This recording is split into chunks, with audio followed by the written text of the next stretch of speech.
참여 예수님, 예수님, 형제 자매 여러분 안녕하십니까? 오늘은 부활 제6주일입니다. 함께 모여서 미사하지 못한 것도 벌써 2달이 넘었습니다. 그래도 희망적인 소식은 들려오고 있습니다. 5월 14일자로 메릴랜드 주의 Stay at Home 명령이 해제되어 1단계 활동 재개를 허용하였습니다. 소매점, 이발소, 미장원, 그리고 교회 등이 문을 열 수 있게 되었습니다. 물론 수용 인원은 50%로 제한되고, 그리고 대인 접촉이 불가피한 이발소, 미장원 등은 예약으로만 운영되어야 한다고 이야기합니다. 교회의 경우에도 실내 예배의 경우 사회적 거리두기를 위해 정원의 절반만 수용할 수 있으며 모두 마스크를 착용하면 가능하다고 합니다. 하지만 우리 성당이 위치한 몽고메리 카운티가 MD 지역, 메릴랜드 지역에서 확진자 수로는 2위이고 피지 카운티에 의해서, 그리고 사망자 수는 1위인 상태로서 몽고메리 카운티 보건당국은 Stay at Home 명령을 이 몽고메리 카운티에 한해서는 6월 8일까지 지속할 것이라고 공표하였습니다. 그런 연유로 우리 본당의 미사 재개는 아직 시간이 필요한 상황입니다. 카운티의 지침과 그리고 워싱턴 대교구청의 지침을 예의주시하고 있습니다. 그리고 미사 재개를 위한 필요사항을 준비 중에 있습니다. 공동체 미사가 가능해질 때까지 조금 더 인내심을 가지고 지금처럼 온라인 미사를 통해서 성실히 함께해 주시길 바라고 각자의 자리에서 기도해 주시길 바랍니다. 전 세계적인 코로나 바이러스 사태에 모범적으로 대처해온 한국에서 지난 5월초부터 우려스러운 소식이 들려왔습니다. 한 자릿수 감염이라는 통제된 국면으로 접어들어 사회적 거리두기를 완화했던 한국에서 이태원 클럽 전염이라는 당혹스러운 사태가 발생해서 많은 이들이 당황하고 우려를 표하고 있습니다. 코로나19 바이러스의 강한 전염력이 여실히 드러나는 사태였고 방심해서는 안 된다라는 경고를 주고 있습니다. 또한 희망적인 사실도 알려 있었습니다. 인천에서 이태원 클럽을 다녀온 뒤 확진을 받은 20대 학원 강사의 접촉자들 가운데 코로나19 양성 판정을 받은 2명이 자신들이 이제 코로나에 걸린지 모르고 교회의 예배를 본 미추홀구와 동구에 있는 두 교회에 예배에 참여한 것이 드러났습니다. 그래서 이에 따라서 한국의 인천치카시는 두 교회 신자 740명 전원을 대상으로 진단 검사를 했고 그 결과 전원 음성 판정을 받았습니다. 이는 교회에서 시설 소독, 예배당 입장 시 발열 체크 및 마스크 착용, 그리고 지정 좌석제 등으로 거리두기를 철저히 지켰기 때문이라고 진단하고 있습니다. 이러한 상황 사례로 비추어 보아 우리 본당 역시 철저한 준비와 신자 여러분들의 적극적인 동참이 있다면 코로나 바이러스 사태 속에서도 안전하게 미사를 봉헌할 수 있다는 희망을 안겨주었습니다. 이제 본당 차원에서의 준비와 신자 개개인 분들이 갖춰야 할 준비에 더욱 철저히 임함으로써 곧 재개될 미사에 안심하며 기쁨 속에서 참여할 수 있는 준비를 우리 모두 갖춰야 하겠습니다. 코로나 바이러스 사태라는 전대미문의 상황 속에서 우리에게는 희망이 필요합니다. 바로 그런 희망이 한국에서 들려왔다는 생각을 하게 됩니다. 하지만 그래도 그게 뭐가 희망이 되고 그게 뭔가 도움이 되겠느냐라고 생각하실 수도 있겠습니다. 하지만 희망이라는 것은 원래 완벽한 승리에서 주어지는 것이 아닙니다. 희망은 오히려 절망적인 상황에서 더욱 필요하고 그리고 피어나는 것입니다. 오늘의 제일독서는 바로 그 희망에 대해서 우리에게 이야기하고 있습니다. 지난주 제일독서에서 우리는 예루살렘 공동체가 빵의 공정한 분배를 위해서 7명의 봉사자, 즉 믿음과 성령이 충만한 사람인 스테파노, 그리고 필리포스, 프로코로스, 니카노르, 티몬, 파르메나스, 또 유다교로 개종한 안티오키아 출신 니콜라우스를 뽑아 세웠다는 이야기를 들었습니다. 그들의 주된 사명은 식탁 봉사였지만 동시에 그들은 그리스도인으로서의 사명인 복음 선포에도 최선을 다하였습니다. 열정적이며 복음적인 7 부제들은 그 결과 곧 유다 지도자들의 미움과 시기의 대상이 되었고, 그러한 상황 속에서 스테파노 부제가 순교하였습니다. 스테파노는 자신을 향해 돌을 던지는 이들을 위해서 주님, 이 죄를 저 사람들에게 돌리지 마십시오 라고 기도하면서 그리스도교 첫 번째 순교자가 되었습니다. 그로부터 예루살렘 교회는 큰 박해를 받기 시작했고, 그 결과 예루살렘 성전을 중심으로 활동하던 그리스도교 공동체가 사도들 말고는 모두 유다와 사마리아 지역으로 흩어지게 되었습니다. 흩어진 신앙인들은 박해를 피해 달아났지만 움츠러들어만 있지는 않았습니다. 오히려 그들은 예루살렘 이외의 지역에 복음을 선포하는 계기로 삼았습니다. 오늘 제1독서는 그중 한 명인 필리포스 부제가 사마리아 지역에 복음을 선포한 것을 전해주고 있습니다. 사마리아 사람들은 필리포스의 말을 듣고 또 그가 일으키는 표징들을 보고 모두 한 마음으로 그가 하는 말에 귀를 기울였으며 복음으로 인해서 큰 기쁨을 누렸습니다.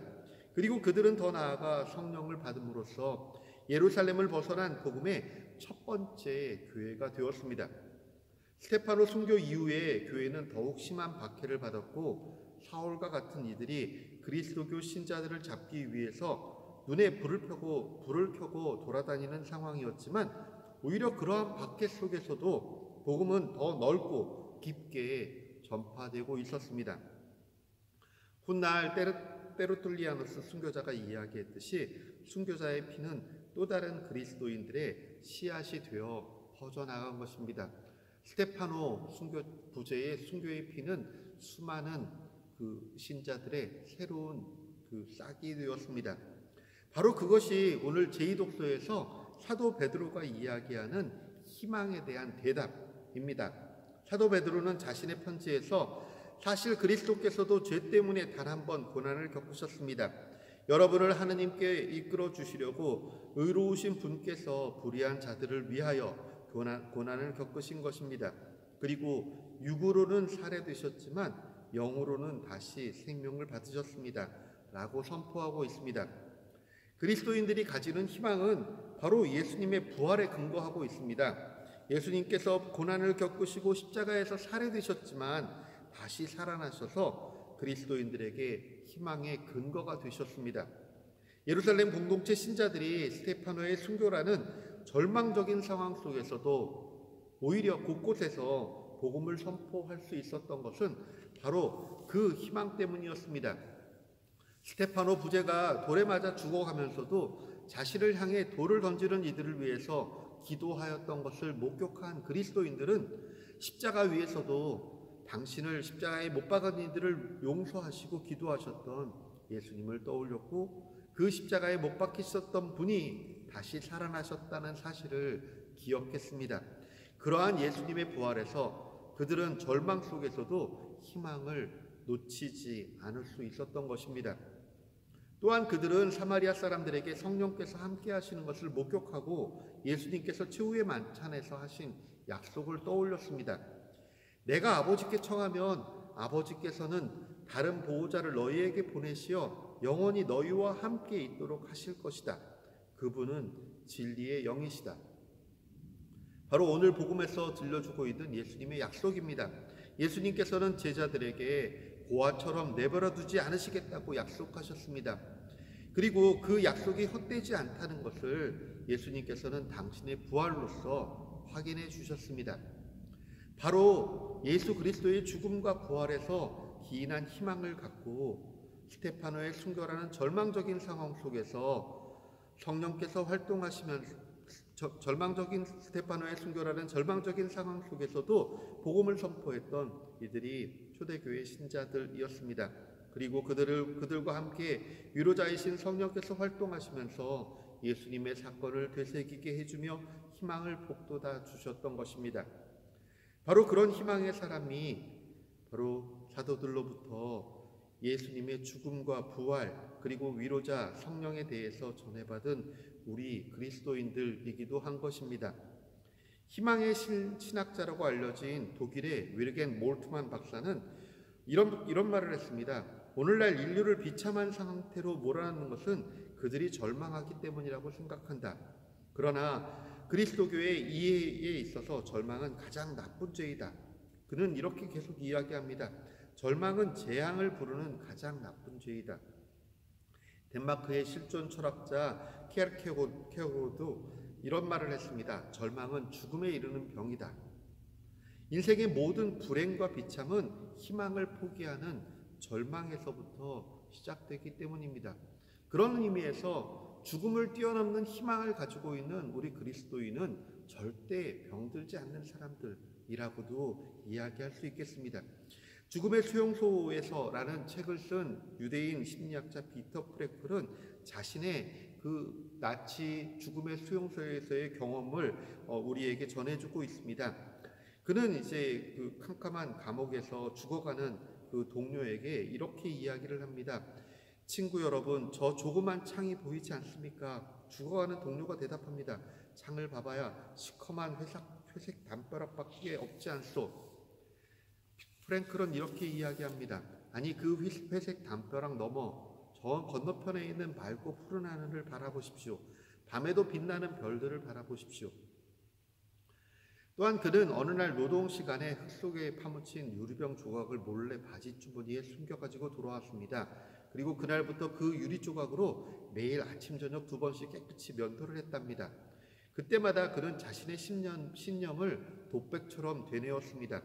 희망을 버리지 않으면 언젠가 좋은 날이 올 것이다. 죽음의 수용소에서 아침이 되면 나치들이 문을 밀치고 들어와 일렬로 선 유대인들 중에서 그날 처형자들을 골라 가스실로 끌고 가는데 언제나 말끔하게 면도하며 삶의 의지가 뚜렷한 이 프랭클만은 차마 가스실로 보내지 못했답니다. 아마도 제 생각에는 그렇게 멀쩡해 보이는, 깔끔해 보이는 그가 일시키기에 아주 건강한 사람이라고 느꼈을지도 모르겠습니다. 그 당시 수많은 사람들이 수용소 안에서 힘없이 죽어갔지만 희망을 포기하지 않고 하루하루를 기대하며 견뎌나간 사람들은 결국 살아나왔습니다. 그는 이렇게 이야기합니다. 희망을 품은 모든 이가 살아난 것은 아니다. 하지만 살아난 이는 모두 희망을 간직한 이들이었다. 아직까지도 우리에게는 코로나 바이러스에 관한 탁월한 치료제도 없고 백신도 없습니다. 그런 상황 속에서 우리는 다시 일상으로 돌아가려고 노력하고 있습니다. 하지만 우리는 그동안의 경험을 통해서 우리 자신이 어떻게 대처하는 것이 지혜로운 행동이라는 것을 알고 있습니다. 그리고 어떻게 하면 위험 요소를 배제해 갈 수 있는지도 깨닫고 있습니다. 그리고 그것을 훌륭히 수행해 나가는 사례를 통해서 우리는 희망을 보고 있습니다. 그리고 무엇보다도 우리는 하느님께서 우리와 함께 계심을 믿고 있습니다. 하느님께서 함께 하심은 우리가 어떠한 상황에 있든지 희망을 잃지 않게 이끌어줍니다. 예수님께서 육으로 살해되셨지만 영으로 다시 생명을 받으셨던 것처럼 우리 역시 육을 초월한 삶으로 불리움을 받았기에 우리는 절대 절망하지 않습니다. 그리고 우리의 희망은 우리와 함께 하시는 성령께서 북돋아 주실 것입니다. 우리는 그 위로자 성령께서 우리와 함께 하심을 기억하는 성령 강림 대축일을 향해서 나아가고 있습니다. 결국 이렇게 희망을 간직하며 성령과 함께 살아가는 우리들은 절대 멸망하지 않는 희망의 사도들임을 우리가 기억하며 이 부활 시기, 어려운 시기를 주님의 성령과 함께 지내야 하겠습니다. 그리고 다시 성당 안에서 만날 수 있는 날 합당한 준비를 하고 주님 안에서 기쁘게 찬미 드릴 수 있기를 기도하며 희망합니다. 감사합니다. 잠시 묵상하겠습니다.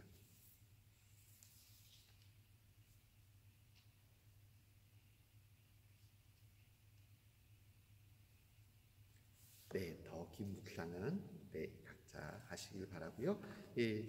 오늘